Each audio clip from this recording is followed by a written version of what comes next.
नमस्ते, welcome back to my channel. तो मैं आज आपके लिए बहुत ही इम्पोर्टेंट टॉपिक लेके आई हूँ जो आपकी ऑल ओवर एग्ज़ाम में के लिए बहुत इम्पोर्टेंट है। तो आज का टॉपिक है हमारा गांधी जी से रिलेटेड है। तो गांधी युग के बारे में हम पढ़ने वाले हैं। तो गांधी युग कब से कब तक चला था? 1917 ईस्वी से लेकर 1947 ईस्वी तक चला था। ठीक है, तो हम गांधी युग के बारे में बात करने वाली हूँ मैं। जो गांधी युग से रिलेटेड जो भी इम्पोर्टेंट क्वेश्चन है जो एग्ज़ाम में आए हुए हैं वो सारे क्वेश्चन मैं आपको बताने वाली हूँ। तो आप इनको अच्छे से सुनना, अच्छे से मतलब प्रॉपर तरीके से सुनना। तो आपको कोई बुक पढ़ने की ज़रूरत नहीं है, आप इन क्वेश्चनों को अच्छे से पढ़ कर लेना। इनके बाहर कुछ भी नहीं आने वाला, चाहे आपकी कोई सी भी एग्ज़ाम हो। तो सबसे पहले मैं गांधी युग में 1917 से 1947 तक चला था, तो उसी के क्वेश्चन मैं आपके सामने लेके आ रही हूँ। तो देखते हैं फर्स्ट क्वेश्चन हमारा। सबसे पहला क्वेश्चन है कि महात्मा गांधी ने सत्याग्रह क्रियाविधि सबसे पहले कहाँ प्रयुक्त की थी? महात्मा गांधी ने जो सत्याग्रह क्रियाविधि की थी वो सबसे पहले कहाँ से स्टार्ट करी थी, कहाँ प्रयुक्त की थी, तो चंपारण। कहाँ से करी थी? चंपारण। अब ये क्वेश्चन आपकी एसएससी की एग्ज़ाम में आया हुआ है, बैंक की एग्ज़ाम में आया हुआ है, यूपीएससी की एग्ज़ाम में भी आया हुआ है, आरएस की एग्ज़ाम में भी आया हुआ है। इतनी सारी एग्ज़ाम में क्वेश्चन आया हुआ है, इतना ईजी। नेक्स्ट क्वेश्चन है कि अंग्रेज पुलिस अफसर था, एक अंग्रेज पुलिस अफसर कैप्टन सैंडर्स नाम था उसका, किसके द्वारा गोली से मारा गया था? तो किसने उसको गोली मारी थी? भगत सिंह ने। किसने मारी थी? भगत सिंह ने। ठीक है, अब ये क्वेश्चन भी आपके एसएससी के एग्ज़ाम में भी आया हुआ है ये, और रेलवे की एग्ज़ाम में भी आया हुआ है। नेक्स्ट है जय हिंद का नारा किसने दिया? जय हिंद का नारा किसने दिया था? सुभाष चंद्र बोस ने। किसने? सुभाष चंद्र बोस ने दिया। ओके फ्रेंड्स, नेक्स्ट क्वेश्चन है किस वर्ष में मुस्लिम लीग ने एक पृथक राष्ट्र का संकल्प स्वीकार किया था? पृथक राष्ट्र का संकल्प स्वीकार किया था। मतलब पृथक राष्ट्र मतलब हो गया कि जैसे पाकिस्तान का प्रस्ताव किसने दिया था, कौन से वर्ष में दिया था? मतलब तो कौन से वर्ष में दिया था? 1940 में। कब दिया था? 1940 में। फिर नेक्स्ट है कि वर्ष 1947 के बाद निम्नलिखित में से किस राज्य को भारत संघ में सैनिक कार्रवाई द्वारा बलपूर्वक मिलाया गया? किस राज्य को भारत के संघ में सैनिक कार्रवाई के द्वारा बलपूर्वक मिलाया गया था? तो कौन सा राज्य था वो? हैदराबाद। कौन सा राज्य था? हैदराबाद राज्य। ठीक है, नेक्स्ट क्वेश्चन है किसने कहा था कि तुम मुझे खून दो मैं तुम्हें आज़ादी दूंगा? तो किसने कहा था ये? सुभाष चंद्र बोस ने। किसने कहा? सुभाष चंद्र बोस ने। ओके, नेक्स्ट है देश बंधु की उपाधि किससे संबंधित है? तो देश बंधु की उपाधि मतलब किससे संबंधित है? किसको दी गई थी? चित्तरंजन दास सी आर दास को। किसको दी गई थी? सी आर दास को। नेक्स्ट है कांग्रेस का 1929 का जो अधिवेशन हुआ था जिसमें पूर्ण स्वराज्य का लक्ष्य घोषित किया गया था, तो वो अधिवेशन कहाँ पे हुआ था? कांग्रेस का 1929 का जो अधिवेशन हुआ था जिसमें पूर्ण स्वराज्य का लक्ष्य घोषित किया गया, वो अधिवेशन कहाँ हुआ था? तो कहाँ पे हुआ था वो? लाहौर में। कहाँ हुआ? लाहौर में। ठीक है, नेक्स्ट क्वेश्चन है कांग्रेस ने भारत छोड़ो आंदोलन का प्रस्ताव किस वर्ष पारित किया? तो कब पारित किया था? 1942 में। कब पारित किया? 1942 में, 1942 ईस्वी में। ठीक है, सन में। नेक्स्ट है कि सुभाष चंद्र बोस ने सिंगापुर में दिल्ली चलो का नारा दिया। कब दिया था दिल्ली चलो का नारा? 1943 में। कब दिया? 1943 में। इसके बाद नेक्स्ट क्वेश्चन है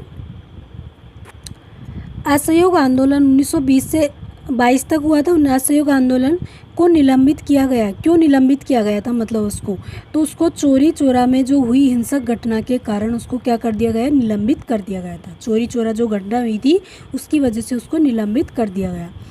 अगला क्वेश्चन है कि वर्ष 1919 में जलियांवाला बाग हत्याकांड कहाँ पर हुआ था? तो कहाँ हुआ था वो? अमृतसर में। ठीक है, फिर अगला क्वेश्चन है नमक सत्याग्रह किस ईस्वी में प्रारंभ हुआ? तो कब प्रारंभ हुआ था नमक सत्याग्रह? 1930 ईस्वी में। कब हुआ था? 1930 में। अगला है निम्नलिखित में से किस कृत्य के कारण भगत सिंह, राजगुरु और सुखदेव को 23 मार्च 1931 में फांसी दी गई? तो 1928 में जो लाहौर की सैंडर्स की हत्या के कारण। किसकी हत्या कारण? लाहौर में सैंडर्स की हत्या के कारण। अगला क्वेश्चन है कि किस अधिवेशन के तहत बिना मुकदमा और दोष सिद्धि के ही विधि न्यायालय में किसी भी व्यक्ति को कैद करने का प्राधिकार सरकार को दिया गया?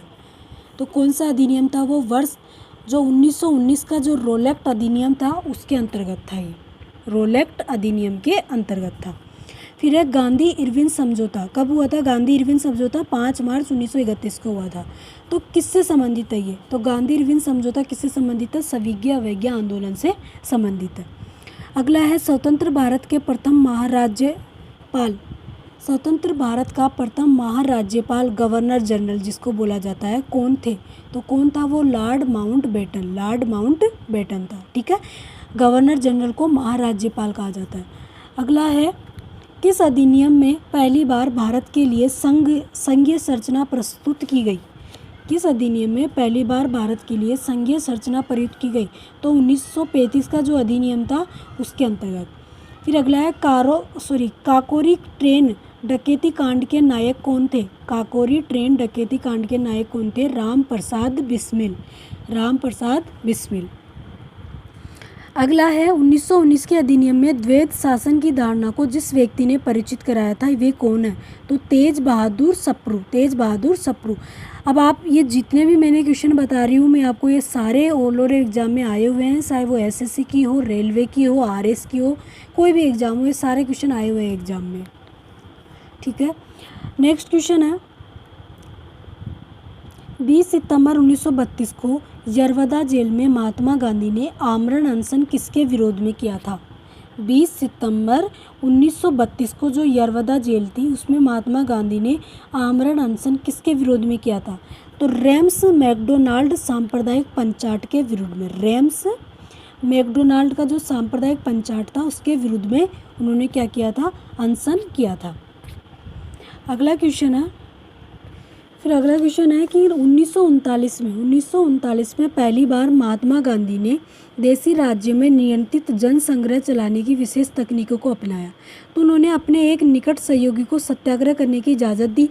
तो वह निकट सहयोगी कौन था? तो वो निकट सहयोगी था उनका राजकोट में जो वल्लभ भाई पटेल, राजकोट के थे वल्लभ भाई पटेल, उनके निकट सहयोगी थे। अगला क्वेश्चन है कौन से आंदोलन में महात्मा गांधी ने भूख हड़ताल को एक हथियार के रूप में पहली बार प्रयोग किया? कौन सा आंदोलन था वो? तो 1918 को जो अहमदाबाद मिल मजदूर हड़ताल हुई थी, 1918 में अहमदाबाद मिल मजदूर हड़ताल हुई थी, उसमें उन्होंने सबसे पहले भूख हड़ताल को एक हथियार के रूप में प्रयोग किया। अगला है जलियांवाला बाग में गोली चलाने का आदेश दिया था, किसने दिया था? ओ डायर ने। किसने? ओ डायर ने। अगला है महात्मा गांधी को सर्वप्रथम राष्ट्रपिता किसने कहा? सुभाष चंद्र बोस ने। किसने कहा था? सुभाष चंद्र बोस ने। अगला क्वेश्चन है कि क्रिप्स मिशन कब आया? 1942 में। के असफल होने का सबसे महत्वपूर्ण कारण कौन सा था? उसके असफल होने का कब बना था क्रिप्स मिशन? 1942। और इसके असफल होने का सबसे इम्पोर्टेंट कारण क्या है? क्रिप्स का ग्रहण करने या छोड़ देने वाला दृष्टिकोण। क्रिप्स का ग्रहण करने और छोड़ देने वाला दृष्टिकोण। अगला क्वेश्चन है भारतीय राष्ट्रीय कांग्रेस के सबसे अधिक समय तक अध्यक्ष कौन रहे? तो सबसे अधिक समय तक अध्यक्ष कौन रहे थे? अब्दुल कलाम आज़ाद। अब्दुल कलाम आज़ाद। ठीक है फ्रेंड्स, ये गांधी युग से संबंधित कुछ इंपॉर्टेंट क्वेश्चन है। अब इसके नेक्स्ट वीडियो में और इम्पोर्टेंट क्वेश्चन लेके आऊँगी। जब तक आप इसको अच्छे से सुनना प्लीज़, और अगर आपको अच्छा लगे तो प्लीज़ लाइक, कमेंट और शेयर ज़रूर करना। Thank you so much.